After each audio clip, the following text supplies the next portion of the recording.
Alright, so more work to do on this Trollbloods Scattergunners chief dude. So just put the gun and the barrel on the side there, and I'm going to do some green stuff work over there as I explained last time. But for now I need to drill some holes in it. With all the guns they all have these sort of closed, just little dips. You could obviously just paint those black to make it look like a hole, but I always think it looks kind of, I don't know, unfinished in some way, so I'm actually going to drill into all these guns. And actually make a little bit of a recess, more of a recess rather, in there, just to give it the look like it's actually a barrel of a gun, not some kind of plate stuck on the end there. So the first one I'm going to do is the one on the hand.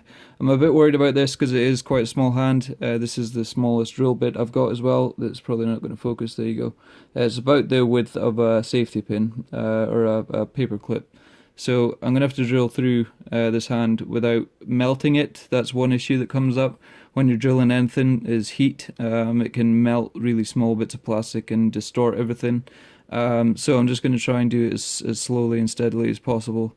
And also breaking through a point that you don't want to. Like if I drill this at an angle, for example, I'll burst through part of the hand that I'm not wanting to. So I'm going to try and do this on camera in the hope that it works. I'm just using just a cheap Dremel tool and just a really, as I say, really small drill bit on the top there.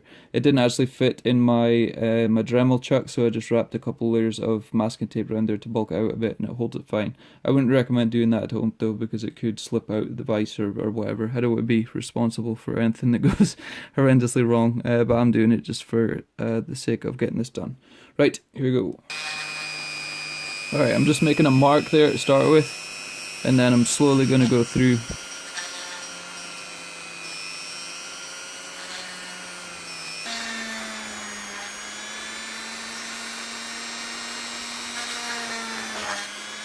Alright, broken through. I was going really slowly and pulling the drill bit back out again, because that stops the flash, which is the cut-offs, from building up on the inside and messing up the hole, and it also gives it a little, a quick second to cool down again. If the heat's building up in here, it'll give it a chance to cool down. So I've gone all the way through. It wasn't exactly where I wanted it to go, although it does look fairly good. So obviously this grenade isn't going to fit through this tiny hole I've drilled.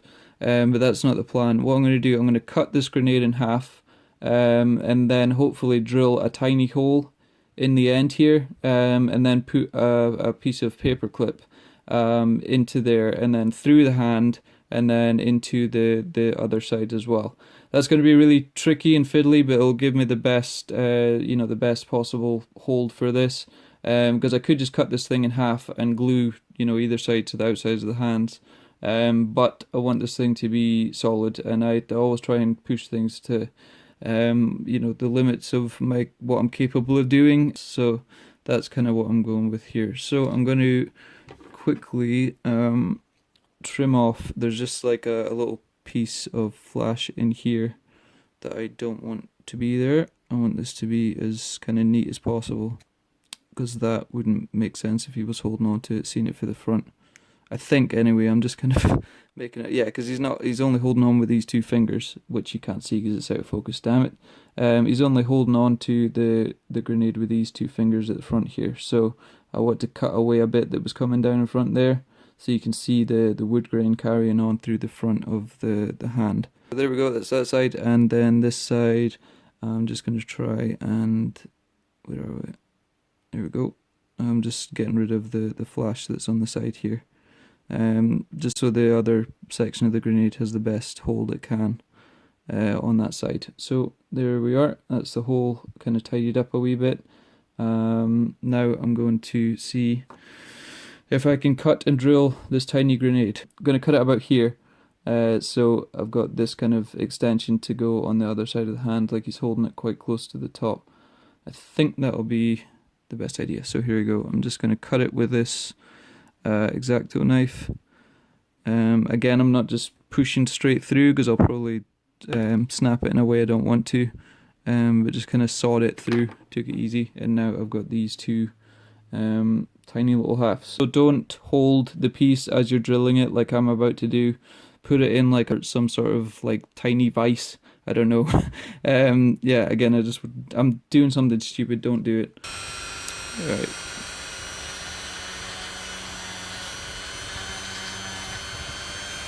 There we go. All I want is just a hole in there big enough to fit over a paper clip, so that's what I've got. But the hole did start to distort very slightly because it was too hot, basically. That tiny little piece of plastic around here started to melt, so I went a little too far there, but saved it, stopped doing it just in time for it not to just tear the whole front of this piece away.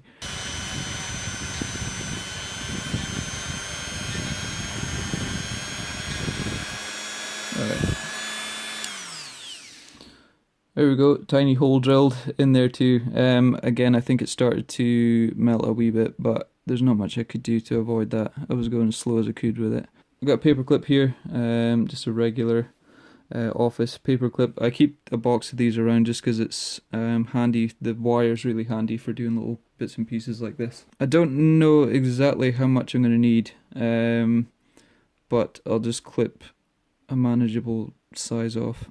This is way more than I need. When you're clipping things, try and do it like that, especially wire. I'll show you again. Hold the end that you're clipping off with your fingers and then hold the piece in the other hand and then clip it, because this top piece has a tendency to fly off. Like if I just did it like this, the top of that would ping off, and it's a tiny sharp bit of metal. You don't really want those lying around or flying across the room at you, or your pets or whatever, so try not to do that.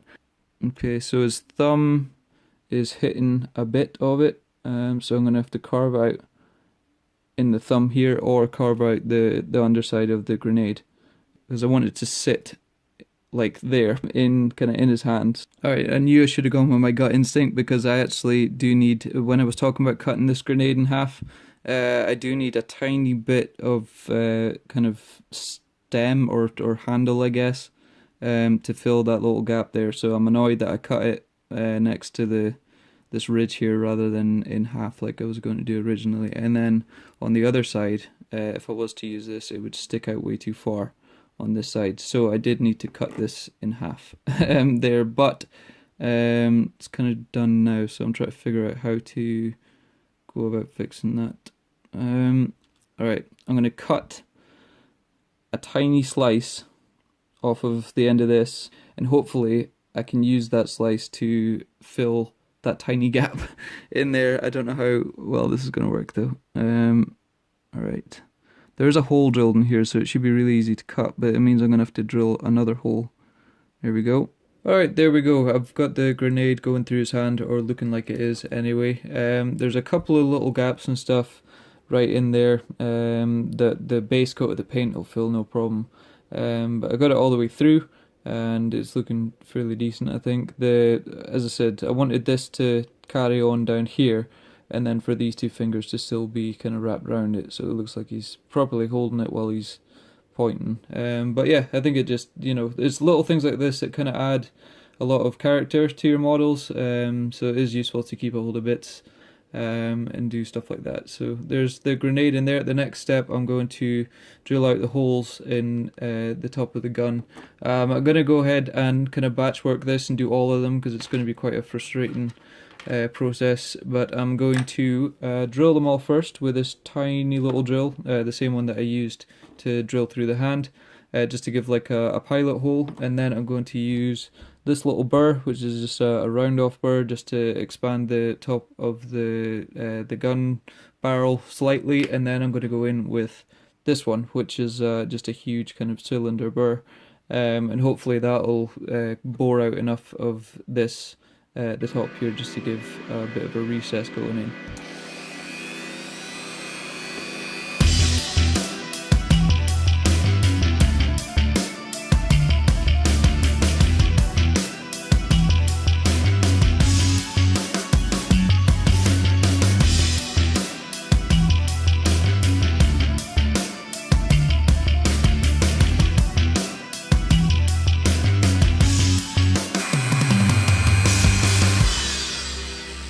Alright, that's them all drilled there, and you can see here that's a little bunch of melted plastic up on the drill bit here, so it does get hot enough to melt this stuff, so you just need to be really careful.